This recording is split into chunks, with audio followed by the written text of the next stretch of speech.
Halas, halas, halas, har baleden kalas. El candanıp, cer yaşarıp küçünün, sezimderge tazalığın taratar. Halas, halas, halas, har baleden kalas. Üzülgönümüz ulansın, bülüngünümüz kuralsın, yaratkan özün calga, жақшылығыңдан жамба, қасиетті қырғыз елінде, о жаратқан өзін сақта. Омин!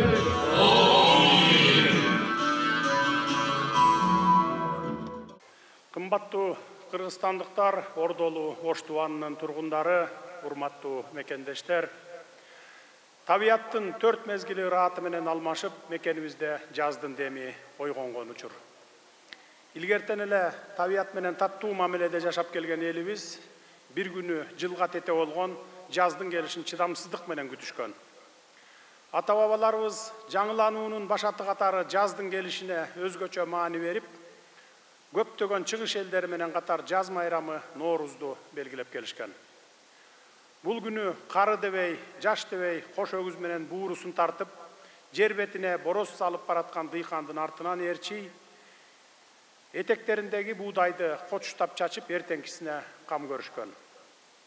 Күн менен түн теңелген Нооруз күнү эл журттун амандыгын, мал жандын эсендигин, тынычтыкты тилеп, ырыскынын, токчулуктун майрамы катары карап, берекелүү күздө мол түшүм берүүнү жараткандан суранышкан. Бүгүн мен мына ушундай аталар салтын улап, айланасы көрккө бөлөнгөн, береке куту төгүлгөн Ордолу Ош шаарынан жалпы кыргызстандыктарды, дүйнөнүн булуң бурчунда болсо да ар дайым жүрөгү мекен деп соккон мекендештеримди бүгүнкү Нооруз майрамы менен чын дилимден куттуктап, жамы журтума молчулук, ыйман ынсап, акыл парасат, ырыскы, береке тилеймин. Нооруз майрамыңыздар менен кутман элим.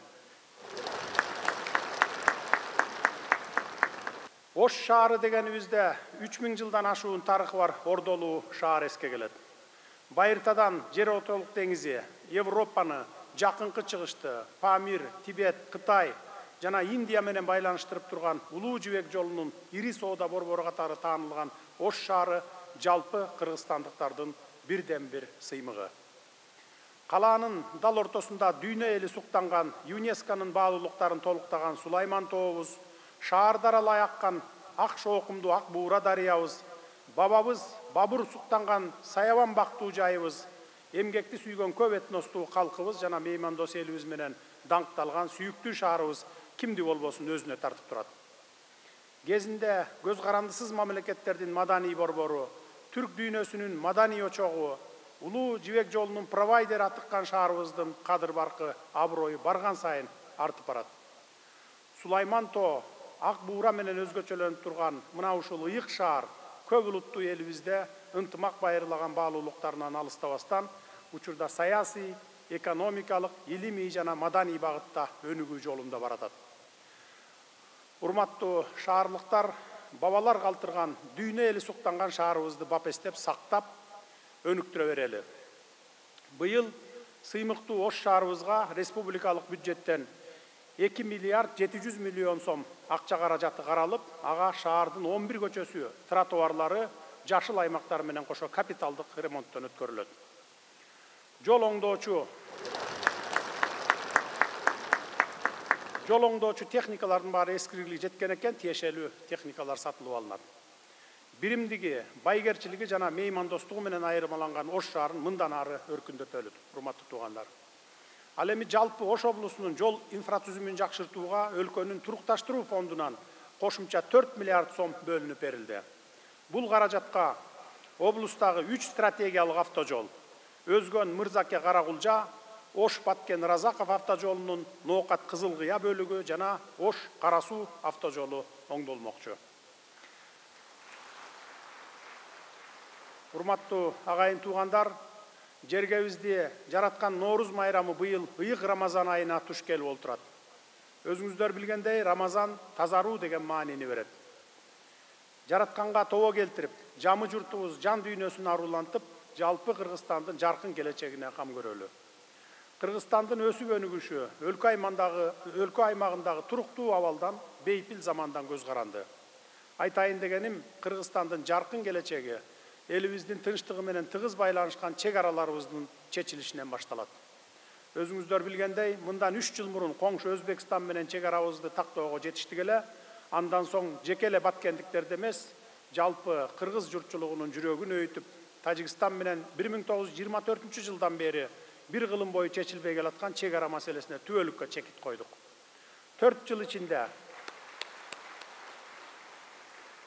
жылдын ичинде чек араны ой чуңкурунан бери жакшы билген адистер менен бел чечпей иштешип, жети өлчөп бир кесип, бир айылдын эмес, бүтүндөй Кыргызстандын кызыкчылыгы деп олтуруп, акыры жөнгө салууга жетиштик. Албетте, ата-бабаларыбыздан бери медер тутуп, мекендеген айрым жерлерибизди алмашуу оңойго турган жок. Ошентсе да, эки мамлекеттин чек араны тактоо боюнча өкүлдөрү эки жактын кызыкчылыктарын ортого салып, талашып тартышып, кызыл чеке болуп олтуруп, акыры Кыргыз-Тажик чек ара сызыгы такталып бүттү. Чек араларыбыздын толук такталышы Кыргызстандын көз карандысыздыгы менен бүтүндүгү чыңдалгандыгын айгинелеп турат. Кудай буюрса, 31 март күнү Кыргызстан, Өзбекстан, Тажикстан 3 мамлекеттин чек аралары кесилишкен жерде 3 өлкөнүн президенттери жолугушуп, ноталар менен алмашабыз жана 3 өлкө биргелешкен декларацияга кол коюшуп, түбөлүк достук, түбөлүк ынак коңшулук мамилелерди бекемдейбиз. Кудай буюрса, мындан ары Баткен чек арасында жайгашкан мекендештерибиздин кооптонуу менен кечирген ар бир күнү бейкапар турмушка айланат. Журт которууга туура келген баткендиктерге мамлекет бардык шарттарын эске алынган үйлөрдү салып беребиз. Мындан ары Кыргыз, Тажик, Өзбек чек аралары тынчтыктын, бейпилдиктин чек арасы, коңшулук ынак кызматташуунун чек арасы болот. Кыргыз, Тажик, Өзбек чек ара сызыктары аныкталышын эл аралык уюмдар жана дүйнө коомчулугу тегиз кубаттоого алышкандыгында баса белгилеп айта кетейин. Эми биз ынак кызматташууну жаңы деңгээлге алып чыгуу үчүн Борбор Азия мамлекеттеринин арасында бири-бирине визасыз каттоо, ал эми башка мамлекеттерден келген меймандар үчүн бирдиктүү виза менен Борбор Азия өлкөлөрүнүн баарында жүрө берүү демилгесин көтөрүп жатамын. Урматтуу мекендештер, мен быйылкы Норуз майрамында жандуу жаратылыш кубулушу катары баары жаңылана баштаган жаз менен кошо жан дүйнөбүз дагы тазарып, аң сезимибиз арулансын деп тилек кылаар элем. Эрезеге жетип, акыл эс кирген өспүрүмдөн тарта, тажрыйбага тунган аксакалдуу карыларыбызга чейин дыңды бузуп, жаңы үрөн сепкен дыйкан сымал, өткөн замандын өтүрүк көз караштарын таштап, ата-бабалардын нарк населе менен намысты туу тутуп, алдыга умтулган көз карашты карманууга мезгил келди деп ойлоймун. Биз жаңы Кыргызстанды курууга багыт алып, баарын тартипке салуунун аракетин көрүп жатабыз. Алгач инсандын руханий адеп ахлактык өнүгүүсү жана дене тарбиясы жөнүндө, андан кийин идеологиялык багыттагы улуттук нарк жана башка жарлыктарым кабыл алынып, күнүмдүк көр турмуштан өйдө көтөрүлүүгө, көөнө нарк населибизге кайтып, аны боюбузга терең сиңирип алып жүрүүгө, элдин бийликтин элге болгон ишеничин жандандырууга жасаган аракеттерибиз акырындап үзүрүн бере баштады десек болот. Мына ушундай аракеттеги изги жолдорубуз даңгыр жолго кошулуп олтуруп, уңгу жолго айланды десек болот. Акыры жамы журтубуздун бир муштумдай түйүлгөн, көөнө руханий баалуулуктар үчүн күйүнгөн, өнүгүүгө бет алган демин колдоо максатында улуттук дем, дүйнөлүк бийиктик уңгу жолу жөнүндө жарлыкты кабыл алдым. Жамы журт, ыйык туткан нукура руханий баалуулуктарыбыз миңдеген жылдар бою тарых майданынан сүрүлүп калбай, бүгүнкү күнгө чейин бизди эгемен эл катары сактап келди, мындан ары дагы сактай берет. Дүйнөлүк бийиктикке умтулууда уңгу жолубуз улуттук демдин өзөктүү жолу болуп берет деп ишенемин. Биз буюрса уңгу жолубуз менен мамлекеттик, коомдук, саясий, жарандык институттардын ишин бир нукка салып, нарк күткөн, салт билген мекенчил, заманбап, илим берүүгө умтулган, ар кыл өнөр кесипке үйрөнгөн жогорку маданияттуу жарандарды калыптандырып, күчтүү Кыргызстанды курабыз. Урматтуу мекендештер, жаздагы аракет күздөгү берекет деген накыл кеп бар элибизде. Мурда мамлекетте өнүгүү, жарандардын ийгилиги, өзүн такшалтуусу, билим, илимге гана негизделген кагаз жүзүндө гана айтылып келсе, эми аны турмушка ашыруу биздин башкы максатыбыз болуп турат. Мындан улам азыр коомубузда сөз болуп жаткан 12 жылдык билим берүүнүн артыкчылыктарына учкай токтоло кетейин. Артка кылчайып, тарыхка көз чаптырсак, 3 жылдык, 8 жылдык, 10 жылдык жана 11 жылдык билим берүү системаларын башыбыздан өткөргөн экенбиз. Азыр болсо дүйнө тынымсыз күн сайын өзгөрүү жолунда. Дүйнө жүзү боюнча өнүккөн 150дөн ашуун өлкөдө заман талабына ылайык 12 жылдык билим берүү системасы аркылуу окутуунун мазмуну, билим берүүнүн ыкмалары кирген. Мурдагыдай түшүнсө түшүнбөсө дагы эрежелерди жаттоону таштап, алып жаткан билимин турмушта пайдаланууга, кесипке эрте багыт берүүгө басым жасалууда. Дагы бир топ өзгөчөлүктөр менен 12 жылдык окуу системасы алгылыктуу деп табылып, ийгиликтерди жаратууда. Мындай шартта биз дүйнө баскан жолго багыт алышыбыз керек деп эсептеймин. Алгач анын күнгөй тескейлерин талкуулап, максат милдеттерин аныктап алдык, тиешелүү жоболорду бекиттик. Ошентип биз дүйнө агымынан калбоого далалат кылып жатабыз. Ансыз деле технология жагынан алганда айрым өлкөлөргө салыштырмалуу биз 100 жылга арттабыз. Көйгөй жарата турган маселелерин четинен чечип келатабыз, бул иштерди да ыкчамдатабыз. Биз билим берүү тармагына материалдык, моралдык, идеологиялык колдоо канча керек болсо, ошончо колдойбуз. Анткени билим алда канча ашык ийгиликтерге жеткирерин баарыбыз билебиз. Билим берүүнү жолго коймоюнча башка тармактарын ыкчамдап өнүгүшү кыйын деп так кесе айта аламын. Алдыбызда артыкчылык берилген билим берүү системасын жолго коюудан сырткары бир топ максаттарыбыз бар. Жаратылыштын жандануусу аркылуу жазда башталган айыл чарба иштери менен кошо өлкөбүздү өнүктүрүү жаатында башка иш мерчемдерибиз да арбын. Быйылкы жыл өлкөбүз үчүн өзгөчө мааниге ээ. Анткени Кыргызстан экономикабызды чыңдоого, жашоо сапатын жогорулатууга жана жаңы жумуш орундарын түзүүгө багытталган ири өзгөрүүлөрдүн мезгилине кадам таштадык. 2025-жылы өлкөбүздө бир катар маанилүү стратегиялык объектилер ишке кирет. Алардын ичинде өлкөбүздөгү экологиялык жактан таза энергия менен камсыз кылууга чоң салым кошо турган Жалал Абад, Ош жана Нарын облустарында курулуп жаткан жаңы КЭСтер бар. Ош облусунда текстил өндүрүмүн өндүрүүчү фабрика ишке кирип, жүздөгөн жаңы жумуш орундары түзүлөт. Ал эми Чүй облусунда жаңы логистикалык борбордун курулушу башталып, соода жана экспорттук мүмкүнчүлүктөрүбүз кеңейет. Республика аймактарында курулуш материалдарын чыгаруучу ишканаларды ачабыз. Борборубуз Бишкекте заманбап автовокзал жана Ош базары ачылып, жүргүнчүлөр жана соода кылуучулар үчүн ыңгайлуу шарттар түзүлөт. Ошентип быйыл жалпысы 128 ишкананы ишке киргизебиз деп турабыз. Урматтуу мекендештер, жогоруда мен алардын айрымдарын гана атап өттүм. Бул долбоорлор жаңылануунун жарчысы болгон Ноорус сыяктуу жалпы аракеттерибиздин жана жаркын келечекке болгон умтулуубуздун жыйынтыгы болот. Кадырлуу калайык калк, кымбаттуу мекендештер, пейил оңолмойун, иш оңолбойт деп айтылган кеп бар элибизде. Күн менен түн теңелип, жан бүткөндүн баары жаңыланууга бет алган учурду туюнткан Ноорус майрамы менен кошо аң сезимибизге өзгөрүп, демибиз жаңырсын, дүйнөлүк бийиктиктерге умтулалы. Ар бир үй бүлөдөн тарта мамлекетибизге чейин ушул жылга койгон ой максаттарыбыздын, иш пландарыбыздын өтөөсүнө чыгалы. Ак эмгек, ар намыс жана жаратман иш менен Кыргызстаныбызды өнүктүрүүгө салым кошолу. Биздин күчүбүз улуттук баалуулуктарыбыз менен урагыз биримдигибизде. Ошондуктан көп этностуу өлкөбүздөн ынтымак, достук, ырыскы, кут кетпесин. Урматтуу кыргызстандыктар, улустун улуу күнүндө айтылган тилектердин баары орундалсын, кабыл болсун, Ноорус майрамыбыз кут болсун. Кармаган орозоңуздарды Кудай кабыл кылсын. Рахмат көңүл бурганыңыздарга.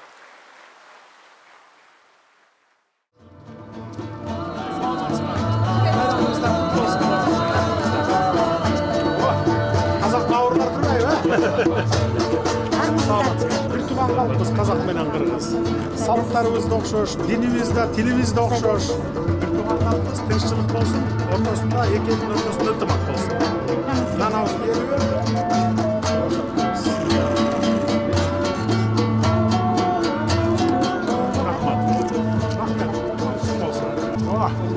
Özbek tuğanlar hakkında.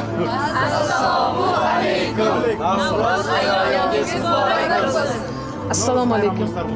Hoş geldiniz. Yaxşı. Bayramınızdan kutlu olsun. Rahmet. Çok rahmet. Türk tuğanlar hakkında. Türkiye'ye hoş geldiniz Sayın Cumhurbaşkanımız. Nevruz bayramınız kutlu olsun. Rahmet. Kutlu olsun Nevruz bayramımız. Hoş geldiniz Sayın Cumhurbaşkanım. Rahmat, hoş geldinizler sizler de. Tırışçılık olsun, ıntımak olsun, tokçuluk olsun. İnşallah. Temmuz bayramı kutlarız. Konnichiwa. Komtuvarlar için Japon.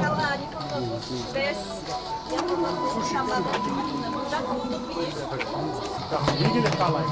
İyilik kalayım var. Arigatou gozaimasu. Kıtay tuğanlar. Ni hao. Ni hao. Navruz bayramı. Navruz bayramı. Madam, 谢谢，谢谢。 Очень спасибо. Можно Хочу. попробовать? Попробуйте. Это Пекин. Это из Пекина. Это Шанхай. Это Тяньцзин, да.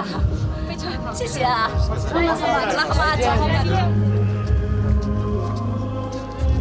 Корей туğanlar.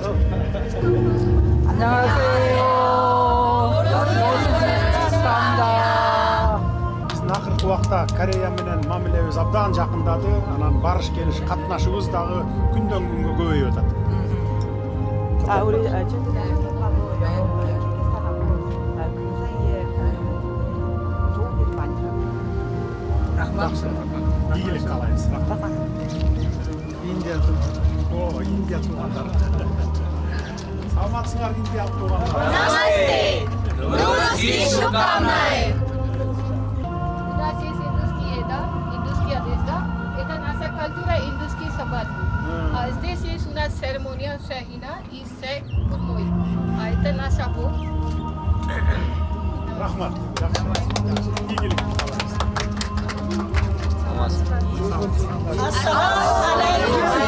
Navruz bayramı mübarek olsun.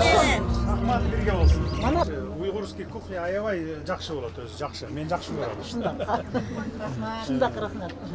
Рахмат, жакшы. Ийгилик, майрамыңыздар куту болсун. Рахмат. Майрамыңыз куту болсун. Наши братья. Здравствуйте!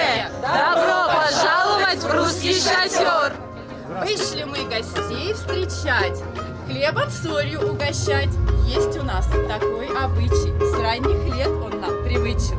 Низко в пояс поклониться, чем богаты, поделиться. За столом по-русски щедро угощать. Хлеб вам да соль, счастье да любовь. Ах, ярмарка, как ты хороша! У русского народа широкая душа! Правильно говорите, русская щедрая душа. Можно угостить, да? Да, да. Спасибо. С праздником. Арваңыз, урматтуу Садыр Нуркожоевич, Кыргыздын улуттук маданий борборуна куш келдиңиз. Майрамыңар менен.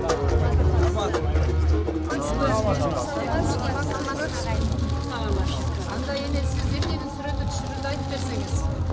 Ой, сүмөлөк сонун чыгыптыр. Көп булуттуу ош элинин мындай караганда бирге кайнаткан сүмөлөгүнө арасы чек арасы чектелген өмүр бою чечилбей жаткан чегере маселени анын ичинден мына биздин мына гүлдөр бүт социалдык объектилердин өсүгүп жаткандыгы мына жер мына биздин мамлекеттин коопсуздугу аябай чыгалып жаткандыгы Рахман-рахим Аллахтын бейпилдиктин тынчтыктын ынтымакчылыктын барака пайыздын жылы болуп Шашпай. жылыбыз